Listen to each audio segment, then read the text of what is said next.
Welcome to Charlotte Conversations. I'm Pastor Barrett of the Elm Church. We're excited to have you join us here today. This is our hybrid of a Sunday school. It's our hybrid of a podcast. It's our hybrid of a conversation that we have with each other. Each other meaning everybody can chime in on this conversation. Today we're going to continue in our part 2 of what are men talking about? Man cave. I finally got to go to the barber this week. Got to go to the barber because I've been growing my hair because I couldn't get an appointment. And I was able now to chime in and have a conversation with the fellas for the very first time. I'm still letting my hair grow on the top because I told him, look, you messing up because I can't get an appointment. But now I got an appointment next week, so we're gonna cut it off next week. But anyway, I was able to have a more conversation with the fellas about what men are talking about today. You know, social media, there's all these different conversations about what men are supposed to be, how they're supposed to live. I'm a member of the 100 Black Men been so for a couple of decades, and we're a bunch of men. And so we kind of have a feeling what men should be about a little bit, right? Just a little bit. I'm in a fraternity. So we have, some men in fraternities too, But so men have some thoughts that we don't really get to share publicly because the retribution is hard sometimes. Sometimes the feedback we get is difficult because it's not what people think we should be saying, but it is actually what men are saying.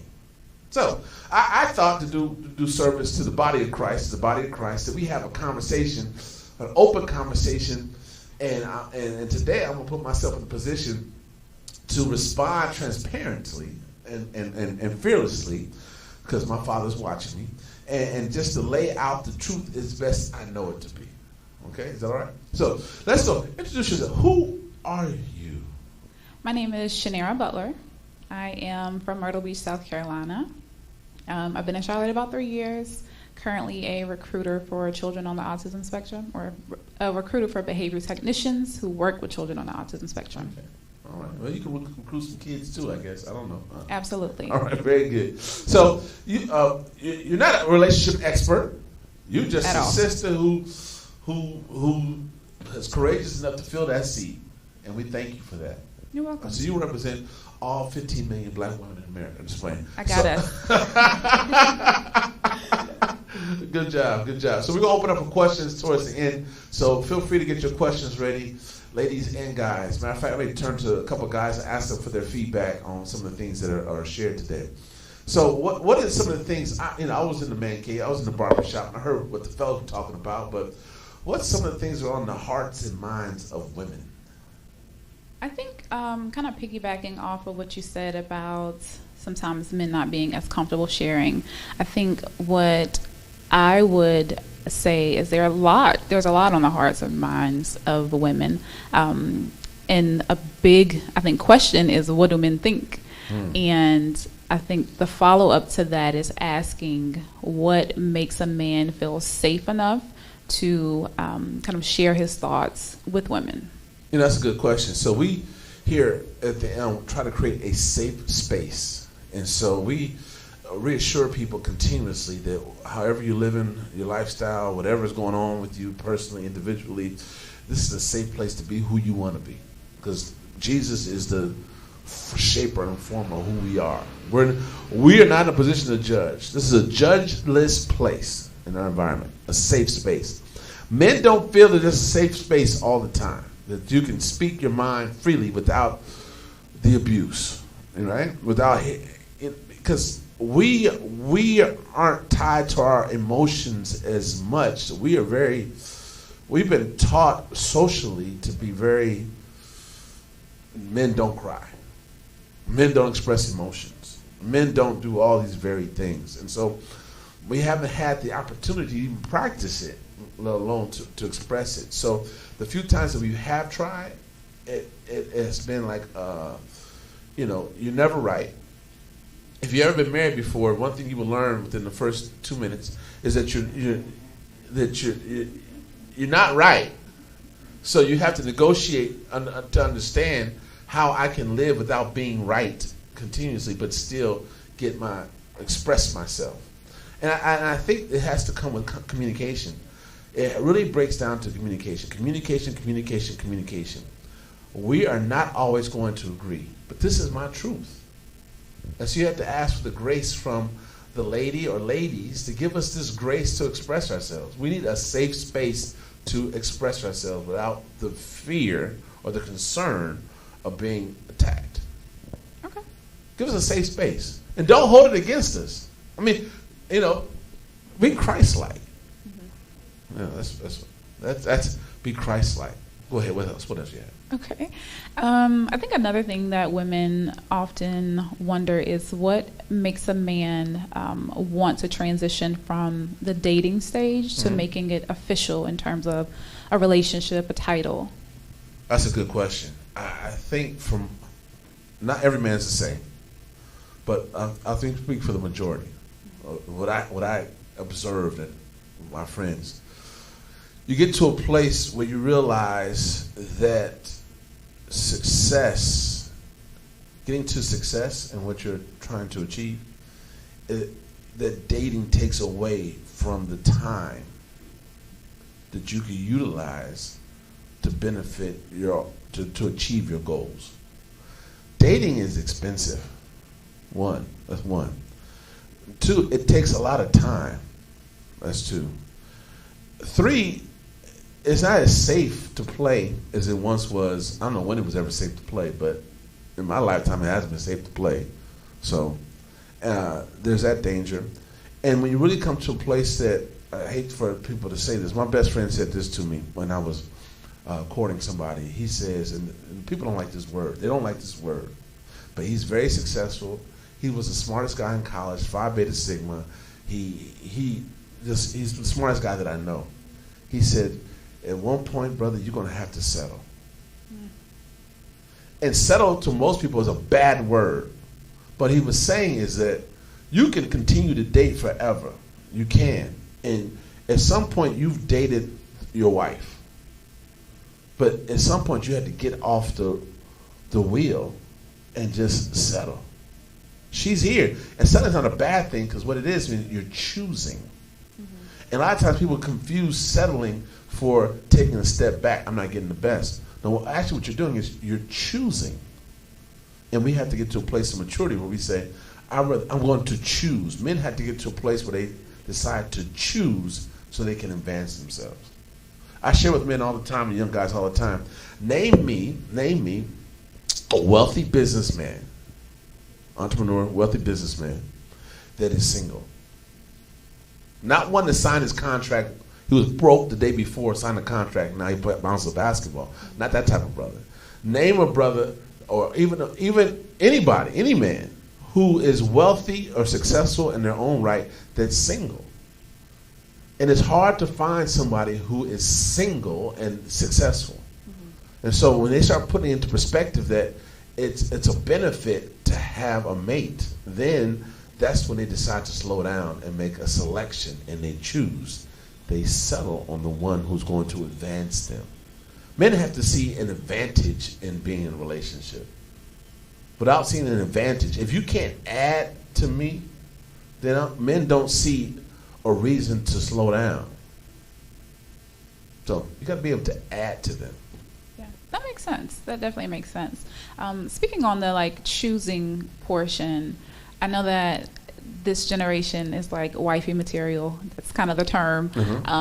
What would you say are qualities for a woman? And this may be different for all men, but just generally speaking, what are qualities of someone that's wifey material? I'm going to tell you what the barbershop says, all right? Okay, let's hear it. This is what the barbershop says. Wife material is this, right? One, if you have kids, you have to have an understanding with the baby or baby's father. No man wants to deal with another man and his kids. They want a line in between. And nowadays it's difficult to find a mate who doesn't have a child. If you're in your 20s, possible, but when you get over 35, it becomes more challenging, right? Number two, you have to be able to add something. I was talking to a young lady today, and she was saying how this one guy courting another person, and I'm like, the problem a lot of us have, women have, is that you think that you're special. And I hate to tell y'all this. Y'all not that special. Because this guy can go to the next young lady who doesn't think much of herself, and go on to the next one, and the next one, and the next one. What makes you special is when you decide, and he decides that you're special. Just by showing up doesn't make you special. And quite often, my young sisters think because they showed up, but they don't have to understand the player mentality. I understand the player mentality. So a player is going to make you think that you're special when he's going to have three other women, right? But you can't get caught up in that. So to separate yourself from the women who just show up is that what are you bringing? What separates you that makes you really special? Do you bring peace? One of the things men will say most often is, if I could just get peace. If I could just watch football for a couple hours, if I could just get peace, if I could just express myself and get peace, if I could just come home and just have peace. It's hard out here for black men. Black women too? Granted, yes. But yes, I think it's hard out here for people of color, period. I'd agree. Period. But black men have a certain different struggle because we're hunted. And you guys are chased. We're hunted. There's a difference between the two. Absolutely. And so being hunted all day, when you come home, you want to just be at peace. So that's two. And then another thing is respect. If you can't respect a man, if he doesn't have respect, you're losing.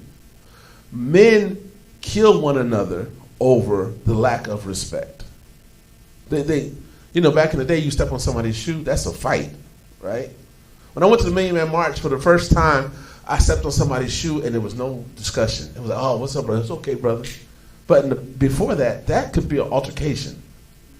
And it's just a matter of respect. And I think that quite often, women don't interact with men on a regular basis to understand, to appreciate how much respect means to another man, right? Also, this is a side bit. Arguing with a man, with women arguing with a man, I think they understand that a man's not going to hit them.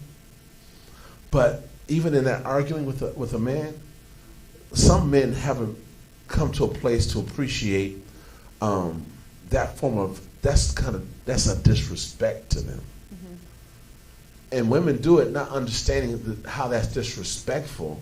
And so men struggle with, how do I manage this interaction? And so you lose them with the arguing. They'll sit there and be quiet, or if they'll argue back with you, that's not necessarily a good sign. But they'll sit there and be quiet just so they wouldn't have the back and forth, because we're not accustomed to appreciating the disrespect.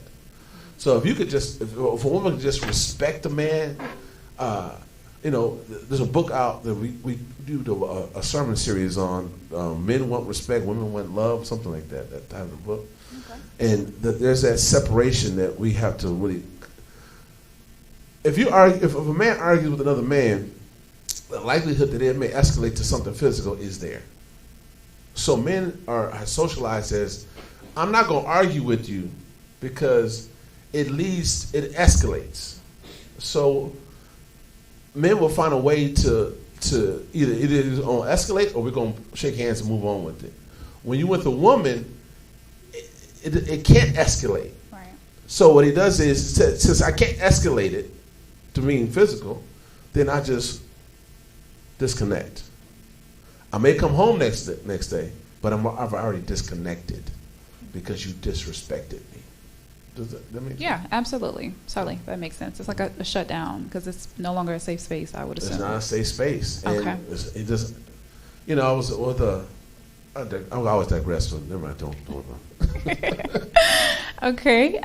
You mentioned a little earlier regarding having a understanding with a woman and her children's father if she's into a relationship. And then you mentioned about the rarity of finding someone over 30 without children. I've seen like posts, and you know how social media is, but I've seen things saying that if a woman is over 30 and doesn't have children, then something is quote unquote wrong with her.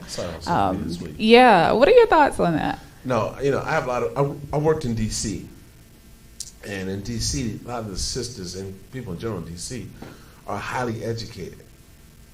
And it appears that a lot of my friends that are women who are highly educated stay single the longest, right? They've been focused on their education, they've been focused on their careers, and they've been focused on, I'm not having kids until, right? And then they find themselves in their 30s, now some in their 40s, and they more so in their 50s without a mate. And I think you have to be able to be in a position to appreciate. I saw that on social media. I think you have to be able to appreciate what they achieved. And quite often, unfortunately, in our community, there are more women who get educated than men by far, not even close. And I think that we're at a crossroad right now in appreciating what we have to choose from. I think we're at a crossroad, and what it means that what one has to have to be chosen or selected. And there is not a problem with a woman who's educated, who's in her profession, who's over 30 without kids. That actually is a positive. But I think that quite often, unfortunately, when we socialize between men and women, the women who are this over 30 educated in their profession don't have as many guys to choose from who are similar status. And so they continuously are interacting with guys who don't appreciate their level of success because these guys don't have it. And the problem with that is we don't have enough guys who have it. You know what I mean? Yeah, absolutely. So now the problem with that comes with, now we have to work on being able to find comfort in choosing maybe a guy who doesn't have those same qualities, which is a big step for sisters to do, because then you think that you're settling, right? Yeah. But at the same time, you got to deal with guys who have egos, who feel as though I'm not up to the standard to date this woman because I don't have that same level of what society sees as success. Right.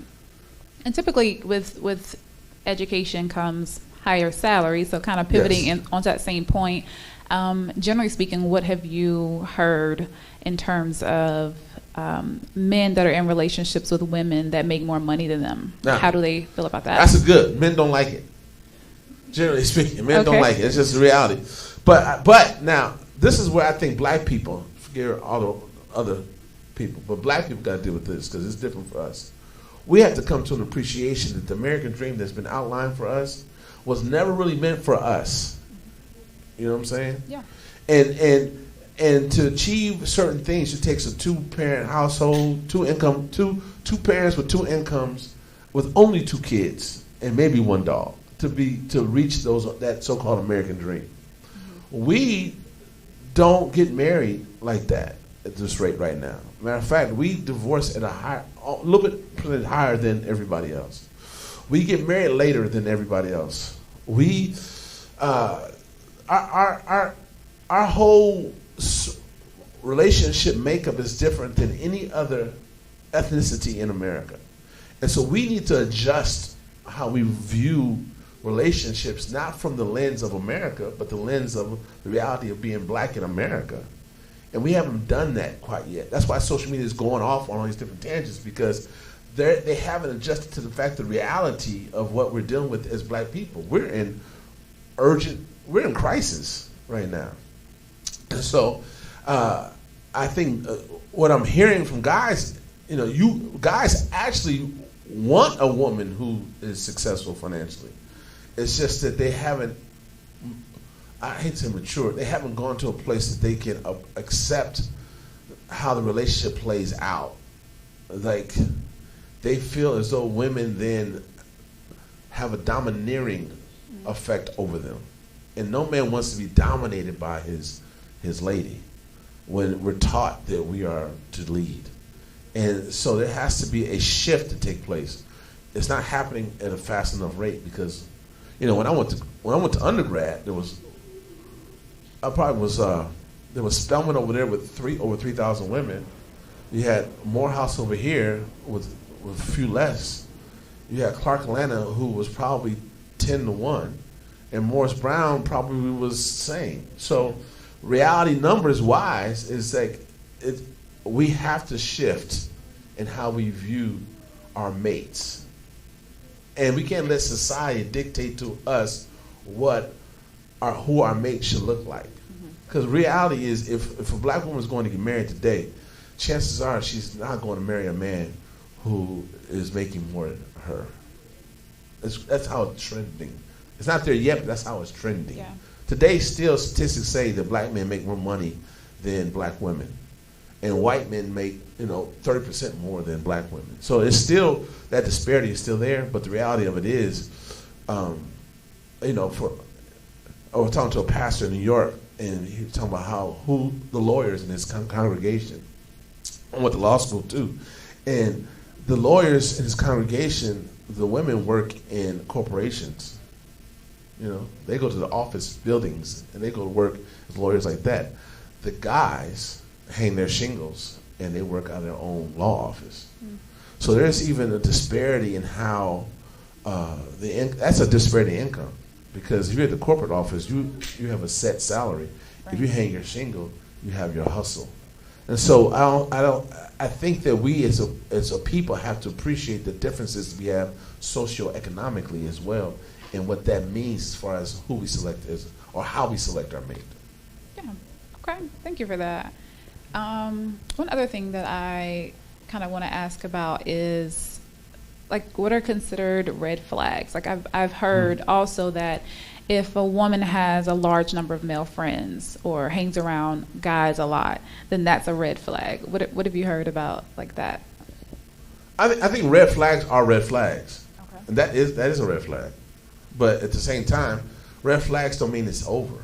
And I think we've come to misconstrue what a red flag means. There's a plethora of red flags. She stays out late. She has a bunch of male friends. Her Instagram posting is crazy. And she has an OnlyFans page. But all that stuff is more common. But all that stuff, but not outside the OnlyFans page. But red flags should be addressed, and we have to use the red flags as a point of communication. We need to use red flags to talk about them, because we're all learning in the process, and quite often we don't take the time to communicate, to express, to deal with those red flags. If there's something that is a red flag that the person is doing, more than likely, majority of them can be addressed and can be adjusted or fixed. But we look at the red flag and like, oh no, I can't. My last boyfriend or my last girlfriend, you know what I'm saying? We use that as, I can't do that again.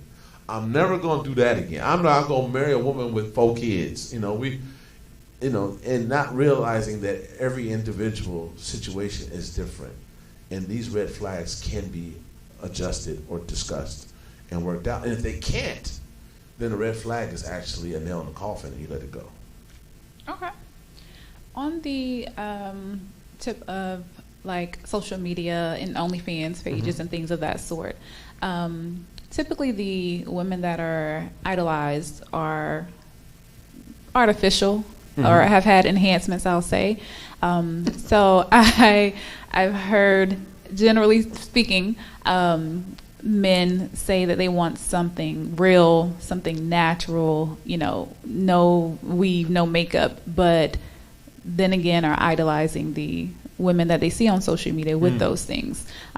What are your thoughts on that? There's 2 types of women. There's women that you go out with and date, you chase, you pursue, you conquer. There's women you marry. And I think quite often my sisters confuse having someone attracted to you is somebody who they don't want to marry you. They want to date you. And so I'm using date as a very church word. I understand. I'm picking up what you're putting down. That's the church word. That's the church word. Date's the church word. So they want to date you. So we have to come to understand there's two types of women. And in the barbershop, you'll find out that men aren't crazy about your lace. They're not crazy about you. They talk about you with your eyelashes. They talk about you with your eyelashes. They talk about you with your eyelashes. They talk about the eyelashes. What do they do? They talk about the eyelashes. I mean, please, y'all, caterpillars. When has a caterpillar been attractive? So, and unfortunately, my sisters, not every wig is a good wig, and somebody needs to. Some people need some good friends to tell them, little sister, that wig ain't working, that ain't popping, So, and just because it's lace don't mean it's right. And so Beyonce got us confused. And she went and got the lace front, and everybody got the lace front. But that's not, guys, he will date that. He will date the BBL all day long. He'll chase after the BBL all day long. But she ain't gonna have his baby. So that's, in a marriage, she may have his baby, but he ain't gonna marry her. Okay. And so I think God, at the end of the day, a guy is going to marry. We're very visual. This is not absolute. This is not 100%. This may be 56% of guys, right? But the majority are going to date somebody who they see will be a good mother to their child in a marriage, not as a baby daddy. And in that day, it is not the sister who, I was going to do a comedy show. I met this young lady who was a nurse, and she didn't mind talking about it because I talk about it all the time. And I was like, oh, this is perfect. She's a nurse, and she had her scrubs on. She looked very professional. It was wonderful. She's a comedian. Then I found out later that she was a comedian. I know she was a comedian at the time. I said, oh, we want to do a comedy show here. We want to do a comedy show at the church. But it has to be clean, at least, if it's not Christian. She said, cool, we can do that. And then, down the road, we start planning to do one. And she started blowing up as a comedian a little bit, And then she sent me her OnlyFans page link. First of all, I was like, wow, what do you think I'm going to do with this OnlyFans page? Number one. Number two, she felt so comfortable in sending it because it's become so common.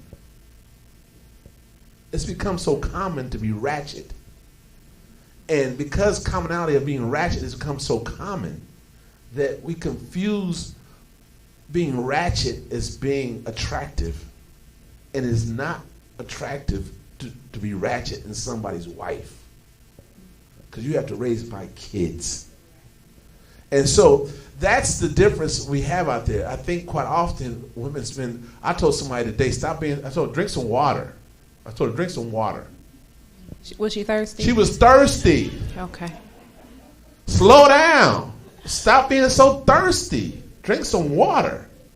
And quite often, I think because we haven't had our fathers. I mean, you can walk at a point. I'm at a point in my life now. Okay, hindsight. Let me tell you a little bit about my background. I was a high school basketball player who went to college, who wrecked a car, who needed to raise some money to get a new car, who threw a party at 19 and 900 people came. Found out, oh, I'm actually popular. I didn't know I was popular because I was on the basketball courts. I didn't know I was popular. Then I started doing nightclubs. And so then I started, I was able to meet a lot of people and a lot of women. And so that being the case, I was a church kid though, so I didn't know what to do with them. So that being the case, I got to see that there's a plethora. There's a whole lot of women out there who haven't had a father. And it's so obvious at this point in my life now, I can interact with somebody for a short period of time and say, you weren't raised with your father. Because we make some decisions, that because no one's ever chastised us, no one's ever corrected us, no one's ever gave us another example. We always tell men to date their daughters, because if you date your daughter, then she will know how to be treated when she goes on a date. Don't let that other man show her what it is to be a lady, or a lack of being a lady. And quite often, these women, unfortunately, in the black community, 80% of kids born today were born in a single-parent household. They haven't had the opportunity to be taught by a father who loves them, who cherishes them, how to be a lady. And then they go through life not knowing, and they're exposing their weakness of not having a father who has chastised them, shaped them, formed them, or told them they were beautiful. If you get excited thank you. If you get excited when a man tells you that you're beautiful, if you get excited by that can be a problem when you're a young lady, which means that your daddy didn't tell you were beautiful. So don't get excited because this man didn't told you beautiful. Now, a person who can be a preying on person, because a lot of guys are preyers, they prey on women, they'll take advantage of that. And so I think for us, I'll go back to, I think the original question was, what's the original question? We were talking about society and how men idolize the material girl, and then you mentioned the OnlyFans that was sent to you. Yes, yeah. Crazy, right? It's crazy, right? But they do it. So back, men want their moms to be their wives. That's what they want. With a little sexiness inside the house. The average man. Okay. Some men just don't, there's a small percentage of men who don't care. There's a small percentage of men who make babies. Only 35% of babies are made by, only 35% of men who are at least over 40 have kids, make kids. Most black men aren't making kids. It's just, if you go talk to a girl, in Charlotte, I was talking to some friends in this group that I'm in, and they all say they had to stop dating online because they're all dating the same man. There's a whole group of women dating the same dudes because for some reason they all are attracted to the same type of guy.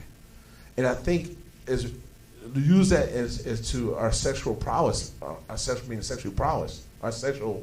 promiscuity, sexual promiscuity, we come to find out that most times women are sleeping with the same guys, having babies by the same guys. Because only 35% of black babies are created by the same 35% men, 35% of men. So we have to come back and talk about this another time. So hey, we want to thank you for joining us here at the Charlotte Conversation. I hope I made some sense today.